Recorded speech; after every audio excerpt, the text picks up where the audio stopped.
So I have returned to my past. This is an old classic designer tent from North Face which is no longer continued, and I'll never know to this day why they didn't, because I think it's really good. Anyway, let's get this beastie up and get a wee look at it. 10 years old, but it looks absolutely immaculate. You'd think it had just come out of the packet for the first time. So if I remember this right, there's 3 different length poles, shortest black one at the front, longest gold one in the middle, and a medium sized black at the front. Let's see how we got on. So far so good.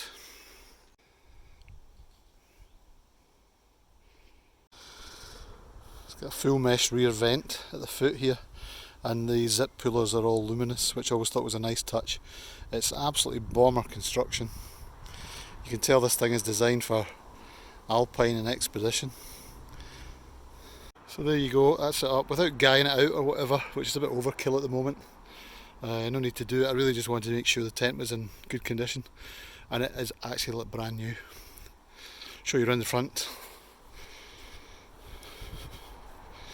Big long thin vestibule with a door on one side. We'll pop in and get a look. Double doored inside, so you get a solid outer and a midgy mesh, bug mesh inner, and then big pockets on either side. And just been in, I'll show you it, but it feels very spacious.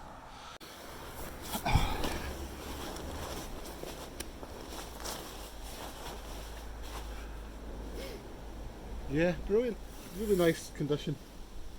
No sign of the ground sheet starting to delaminate, no sign of taping coming away. It really is almost as if it came out of the bag. Amazing for a 10-year-old tent.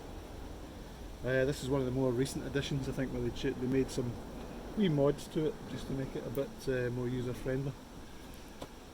So yeah, it's really nice, just some grass to sweep out of it and that's it. And it's very, very roomy, a lot of headroom. 2 of you could play and sit in here, play cards, whatever. There's enough room to cook at this end of the vestibule and stick your rucksacks down the front because it's quite long. So looking out the front of it, it's a very long vestibule. So the packs would go right at the far end, and then you can cook closer to the door or with the door open here. And if I take you around to the pockets, some very big useful pockets, one on either side, which is great. Very, very high tray ground sheet, but weirdly it tapers to the front and back for whatever reason. Never really quite understood that. And then we have this mesh vent, which is unzippable, or you can make it solid again depending on the wind conditions. I haven't guided it out the back yet, so there's less space than there might be otherwise. But yeah, nice pleasant interior. And some hanging loops for a drying line, etc., or for your head torch, or a candle lantern, or even just to cook using a MSR or whatever on a suspension kit. And whoever had it before me has silicone sealed it. You can even see on the zip there, sealed along the stitching, so no work left to do.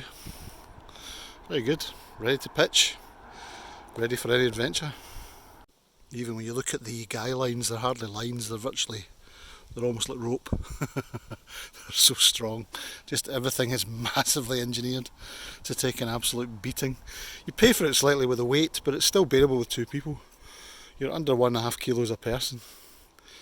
As a one man, it's a bit of beef and a bit bulky, I think, for that. Well, some people are used to it, mind you. They'll take Hilleberg Sulos or other Hilleberg models. This, I would say, is just as well made and just extremely strong. This thing will not move.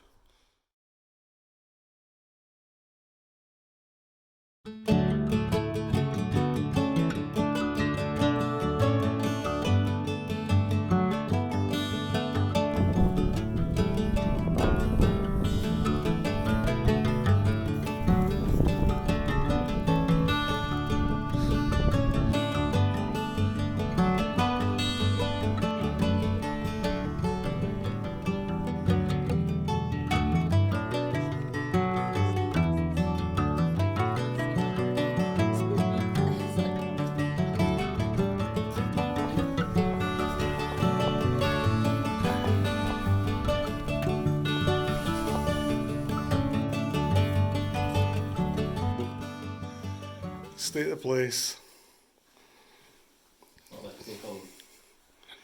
Tissues, giant log, which they've unsuccessfully probably used for a fire.